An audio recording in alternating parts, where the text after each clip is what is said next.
mewarisi keahlian yang dimilikinya. Sang ayah lalu mengajak kedua anak itu. Anak-anak, kalian akan belajar cara meramu obat dan bela diri dari sekarang. Jadi, ayah harap kalian dapat belajar dengan serius dan bersungguh-sungguh. Baik ayah, kami akan belajar dengan bersungguh-sungguh. Tapi ayah, mengapa kami harus belajar meramu obat dan bela diri? Dan mengapa kami harus belajar dari sekarang? Kami kan masih kecil ayah. Satu-satu tanyanya, Dek. Ada kamu ini. Hahaha, adek memang kayak gini ayah, dia memang cerewet. Ih, apaan sih bang? Baik ayah. Jadi ayah, kami kenapa harus belajar pengobatan dan bela diri? Karena itu, untuk kebaikan kalian sendiri. Dan ayah ingin kalian mewarisi keahlian ayah juga. Kalian kalau belajar dari sekarang, nanti saat kalian sudah dewasa, kalian akan jadi ahli seperti ayah juga. Oh, begitu ayah. Baiklah, kami akan berusaha.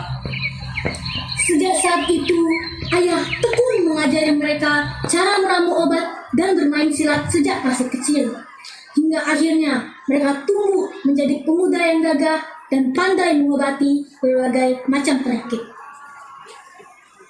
Pada suatu hari, mereka kekurangan tumbuhan obat-obatan untuk meramu obat. Oleh karena itu, sang ibu melapor kepada suaminya. Ayah, kita kekurangan bahan untuk meramu obat. Jadi bagaimana ini? Hah? Bagaimana bisa? Aduh, kalau gitu kita akan cari lebih banyak di hutan.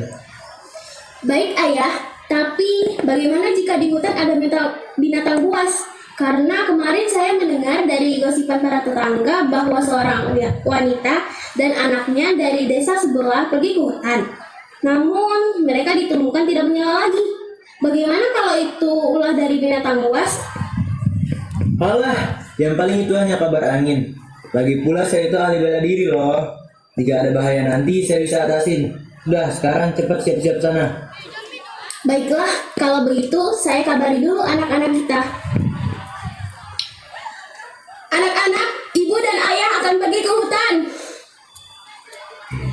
Mendengar panggilan ibu mereka, Datu Dalu diikuti Sang Laima di belakangnya dengan bergegas menghampiri ibu mereka. Sang Laima bertanya dengan cemas dan khawatir. Hah? Kenapa bu? Bukannya di hutan bahaya bu? Sang Laima bertanya dengan suara yang sangat amat lantang dan tepat di telinga Datu Dalu, sehingga membuat Datu Dalu marah. Sang Maima, jangan teriak di telinga orang lah. Sakit telingaku mendengar suaramu yang sangat melengking. Waduh, maaf bang, saya tidak sengaja. Tapi jangan marah-marah juga lah. Mungkin doang sudah marah-marah, tidak jelas. Dasar pemarah. Pemarah? Kamu tidak lihat dirimu sendiri gitu? Hah? Maksud abang apa? Hah? Maksudku itu, kamu juga sangat cerewet dan terlalu mengurusi urusan orang. Sudah cerewet, banyak tanya lagi. Apa? Kami itu yang... Sudah, kalau itu kakak adik, keluarga. Jangan kalian berkelahi hanya karena masalah sepele. Sekarang kalian berbaikan sana. Tapi bu, dia yang duluan. Tidak bu, dia yang duluan. Sudah ya, hanya karena masalah kecil seperti ini. Kalian bertengkar. Lebih baik kalian baikan saja. Sudah, jangan bertengkar lagi. Baik bu. Baik bu, maafkan saya bang karena telah membuatmu marah. Ya, saya juga minta maaf ya dik. Nah, begitu kan lebih baik. Oh iya, ibu dan ayah akan pergi ke hutan untuk mencari tumbuhan obat-obatan. Kami akan pulang waktu siang ya. Dadah, sampai jumpa. Kami akan pergi sekarang. Baik bu, sampai jumpa. Semoga ibu dan ayah baik-baik saja. Baik bu, sampai jumpa. Akan tetapi, saat hari sudah menjelang sore, sepasang suami istri itu belum juga kembali. Abang, di mana ayah dan ibu? Kenapa mereka masih belum pulang juga? Ibu bilang mereka akan pulang waktu siang.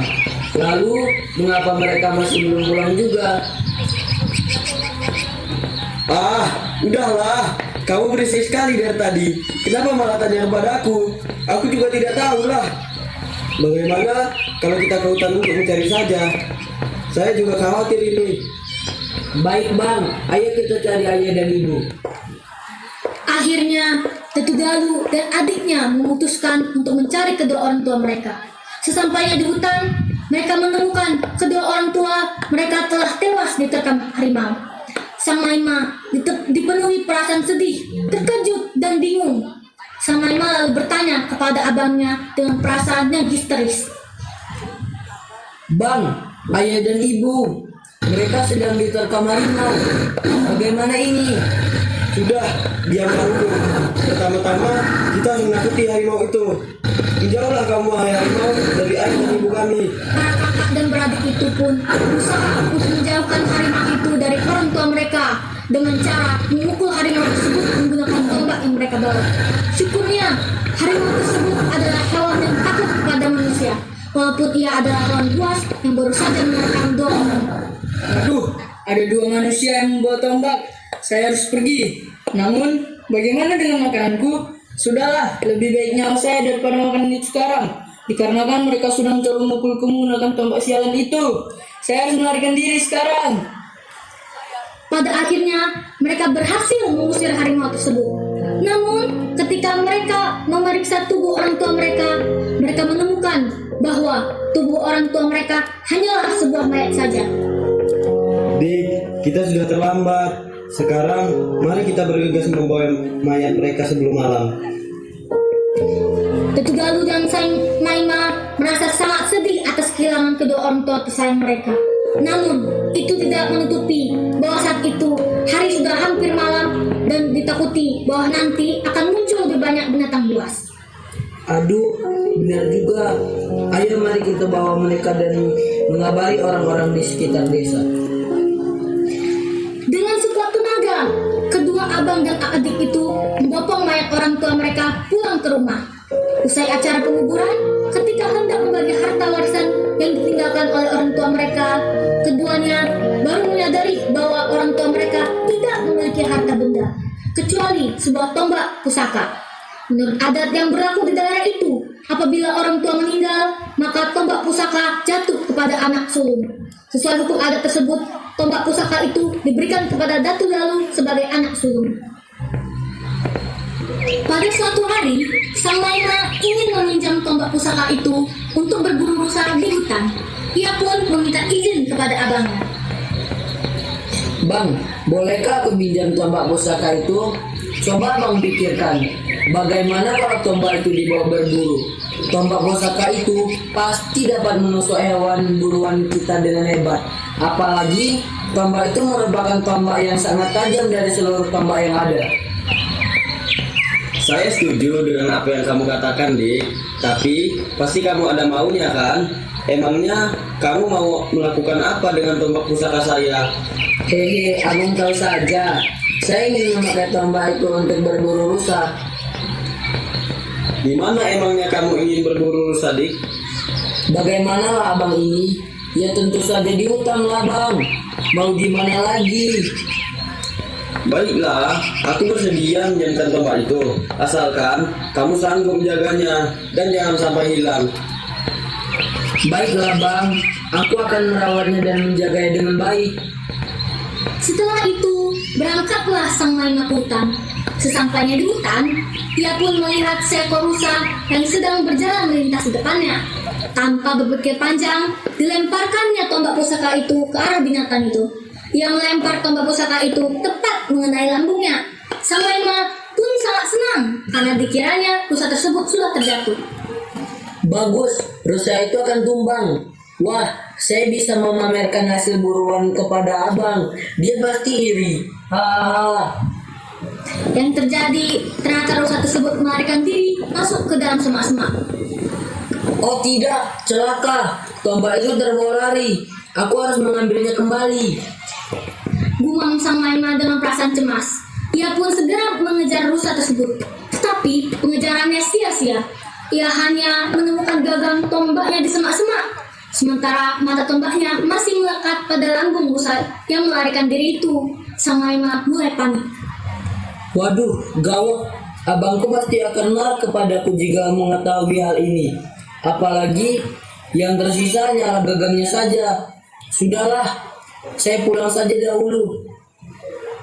Maka Sang Maima pun pulang dengan perasaan perasaan cemas dan bersalah. Ia pun segera meminta maaf kepada abangnya itu. Maaf bang, aku tidak berhasil menjaga tombak pusaka milik abang. Tombak itu tak lari oleh rusa. Hah? Bagaimana bisa? Sudahlah, aku tidak mau tahu itu. Yang jelas, kamu harus mengembalikan tombak itu apapun caranya. Terserah apa yang kamu lakukan, yang penting kamu mendapatkan kembali tombak itu dan berikan kepadaku. Baiklah bang, hari ini juga akan kucarinya. Sudah, jangan banyak bicara. Cepat berangkat sana. Iya bang. Saat itu pula, Sang Maima kembali ke hutan untuk mencari rusa tersebut. Pencariannya kali ini ia lakukan dengan sangat hati-hati. Ia menelusuri jejak kaki rusa itu hingga ke tengah hutan. Sesampainya di tengah hutan, ia menemukan sebuah lubang besar yang mirip seperti gua. Sepertinya tadi rusa itu masuk ke dalam gua ini. Tapi gua ini kelihatan berbahaya. Sudahlah. Yang penting tombak itu segera aku ambil kembali. Dengan hati-hati, ia menyelusuri lubang itu sampai ke dalam. Alangkah terkejutnya Sang Maima. Ternyata di dalam lubang itu, ia menemukan sebuah istana yang sangat megah. Wah, istana ini sangat indah. Tapi siapa pula pemilik istana ini ya? Dan bagaimana bisa ada istana yang sangat megah di dalam gua yang gelap ini? Oleh karena Sang Maima penasaran, ia pun memberanikan diri masuk lebih dalam lagi. Tak jauh di depannya, terlihat seorang wanita cantik sedang tergeletak merintih kesakitan di atas pembaringannya. Ia kemudian menghampirinya dan tampaklah sebuah mata tombak menempel di perut wanita cantik itu. Sepertinya mata tombak itu milik abangku, tapi bagaimana bisa itu ada di sana? Setelah itu, ia pun menyapa wanita cantik itu dan mulai bertanya kepada wanita itu untuk memuaskan rasa ingin tahunya. Hai gadis cantik, siapa kamu dan bagaimana bisa kamu berada dalam gua ini? Aku seorang putri raja yang berkuasa di istana ini. Oh, begitu. Tetapi mata tombak yang ada pada perutmu itu adalah tombak pusaka milik abang aku. Bagaimana bisa itu berada di sana? Sebenarnya, rusa yang kamu tombak itu adalah penjelmaanku. Saya dapat mengubah wujud saya menjadi rusa. Maafkan aku putri, sungguh aku tidak tahu hal itu. Saya kira engkau hanyalah rusa biasa, wahai Tuan Putri. Tidak apalah Tuan, semuanya sudah terlanjur. Kini aku hanya berharap Tuan bisa menyembuhkan lukaku. Oh, baiklah Tuan Putri, jangan khawatir. Saya mengetahui ilmu pengobatan. Berbekal ilmu pengobatan yang diperoleh dari ayahnya ketika masih hidup, Sang Maima mampu mengobati luka wanita itu dengan mudahnya. Setelah wanita itu sembuh dari sakitnya, ia pun berpamitan untuk mengembalikan mata tombak itu kepada abangnya. Selamat tinggal Tuan Putri, saya harus mengembalikan tombak ini kepada abang saya. Sekali lagi, saya minta maaf karena telah melemparkan tombak padamu, wahai Tuan Putri. Tidak apalah Tuan, saya sudah memaafkan perbuatanmu. Dan selamat tinggal wahai Tuan. Setelah Sang Maima pulang dan akhirnya mengembalikan tombak pusaka itu, abangnya sangat gembira karena tombak pusaka kesayangannya telah kembali ke tangannya. Untuk mewujudkan kegembiraan itu, ia pun mengadakan selamatan, yaitu pesta adat secara besar-besaran. Namun sayangnya, ia tidak mengundang adiknya Sang Maima dalam pesta tersebut. Hal itu membuat adiknya merasa tersinggung. Beraninya dia tidak mengundang aku, padahal aku adiknya. Apa-apaan ini? Kalau begitu, aku akan mengadakan pesta yang lebih meriah daripada pesta dia. Dan saya akan mengundang seorang wanita yang menggunakan pakaian bagaikan burung wanita Endra ke dalam pertunjukan aku. Pasti itu akan membuat pestaku lebih meriah. Pada saat pesta dilangsungkan, banyak orang yang datang untuk melihat pertunjukan itu, terutama dikarenakan pertunjukan dengan wanita burung Erna itulah yang membuat para tamu-tamu datang. Pertunjukan wanita burung Erna itu luar biasa. Bagaimana pendapatmu kamu? Wah, menurut saya sih, dandan wanita itu sangat merdu. Tapi apakah kamu dengar tentang pesta Ratu Dalu? Bagaimana ya kadar pesta dia? Ayo, bagaimana kalau kita pergi ke pesta dia? Tidak usah. Bagaimana kalau kita tertinggal dan pertunjukan wanita burung Erna? lagi pertunjukan walau. Begitu ya. Kalau begitu kita tidak usah pergi ke pesta Datuk Dalu. Karena itu, pesta yang dilangsungkan di rumah Datuk Dalu sangat sepi oleh pengunjung. Setelah mengetahui adiknya juga melaksanakan pesta dan sangat ramai pengunjungnya, ia pun bermaksud meminjam pertunjukan itu untuk memikat para tamu agar mau datang ke pestanya. Adikku, bolehkah aku pinjam pertunjukanmu itu? Aku tidak keberatan meminjamkan pertunjukan ini, asalkan abang bisa menjaga wanita burung Enggra ini jangan sampai hilang. Baiklah adikku, aku akan menjaganya dengan baik. Abang harus berjanji agar dapat menjaganya dengan baik. Ya, abang berjanji. Dan terima kasih wahai adikku. Iya, sama-sama bang. Setelah pesta Sang Maima selesai, Sang Maima segera mengantar wanita burung Erna itu ke rumah abangnya, lalu berpamitan pulang. Abang, inilah wanita burung Erna.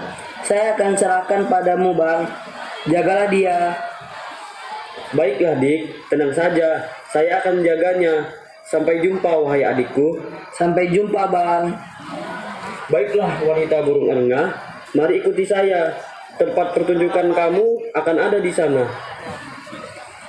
Baik, saya mengerti Tuan Datuk Dalu. Setelah Sang Maima berpamitan, ia pergi. Namun, ia tidak langsung pulang ke rumahnya, melainkan menyelinap dan bersembunyi di bawah salah satu meja pesta abangnya. Ia bermaksud menemui wanita burung Erna itu secara sembunyi-sembunyi pada saat pesta abangnya selesai. Waktu yang ditunggu-tunggu pun tiba. Pada malam harinya, Sang Maima berhasil menemui wanita itu, lalu ia berbicara padanya. Hai wanita burung Erna, nanti engkau harus pergi dari sini tanpa sepengetahuan abangku. Permisi Tuan, tetapi mengapa saya harus melakukan hal itu? Dikarenakan saya ingin dia mengira bahwa dia sudah gagal dalam menjaga kamu, hai wanita burung Erna. Ya, alasan dari Tuan Sang Maima ingin melakukan hal tersebut kepada Tuan Datuk Dalu. Saya ingin mengetahuinya, namun saya rasa ini bukanlah urusan saya. Dan Tuan Sang Maima terlihat seperti tidak ingin memberitahu saya apa-apa. Mungkin saya akan melakukan apa yang ia perintahkan saja. Nanti kamu harus pergi dari sini dengan diam-diam dan jangan sampai abangku mengetahuinya. Baiklah Tuan, kapan saya akan melakukan perintah itu? Besok pagi, usahakan dia tidak mengetahui bahwa kamu pergi. Baiklah Tuan Sang Maima, kalau begitu saya akan melakukannya. Keesokan harinya, Datuk Dalu sangat terkejut. Wanita burung Erna sudah tidak ada di kamarnya. Ia pun mulai cemas karena tidak berhasil menjaga wanita burung Erna itu. Gawat, adikku pasti akan marah jika mengetahui hal ini. Apalagi saya sudah berjanji padanya. Dia pasti akan sangat kecewa. Saya harus dengan segera mencari wanita burung Erna itu. Namun, belum ia mencarinya, tiba-tiba adiknya sudah berada di depan rumahnya. Lalu, Sang Maima pun menipu abangnya dan berbohong. Sang Maima bertanya kepada abangnya, bagaikan dia tidak memiliki rasa bersalah sedikit pun. Bang, aku datang ingin membawa pulang wanita burung Erna itu. Di mana dia, Bang? Dia baik-baik saja, kan? Maaf adikku, aku telah lalai, tidak bisa menjaganya. Bagaimana itu bisa terjadi, Bang? Ya, abang juga tidak tahu. Tiba-tiba saja dia menghilang dari kamarnya. Ih, bagaimana bisa? Bukannya saya sudah berkata pada abang agar abang menjaga dia dengan baik? Ya, nggak tahulah. Kan sudah abang bilang kalau dia tiba-tiba saja menghilang.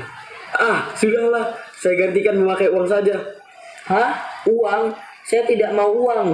Yang saya inginkan adalah abang mengembalikan kembali wanita burung Erna itu. Sang Maima tidak bersedia menerima ganti rugi dengan bentuk apapun. Akhirnya, pertengkaran pun terjadi dan perkelahian antara adik dan abang itu tidak terelakkan lagi. Keduanya pun saling menyerang satu sama lain dengan jurus yang sama, sehingga perkelahian itu tampak seimbang, tidak ada yang kalah dan menang. Datuk Dalu kemudian mengambil lesung lalu dilemparkan ke arah adiknya. Namun sang adik berhasil menghindar, sehingga lesung itu melayang tinggi dan jatuh di kampung Sang Maima. Tanpa diduga, tempat jatuhnya lesung itu tiba-tiba berubah menjadi sebuah danau. Oleh masyarakat setempat, danau tersebut diberi nama Danau Silosum. Sementara itu, Sang Maima ingin membalas serangan abangnya. Ia pun mengambil piring lalu dilemparkan ke arah abangnya. Datu Dalu pun berhasil menghindar dari lemparan adiknya sehingga piring itu jatuh di kampung Datu Dalu yang pada akhirnya juga menjadi sebuah danau yang disebut dengan Danau Sipingga.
Demikian pementasan teater cerita rakyat Danau Sulawesi dan Sipingga, Sumatera Utara oleh kelas 77 SMP Negeri 3 Batam.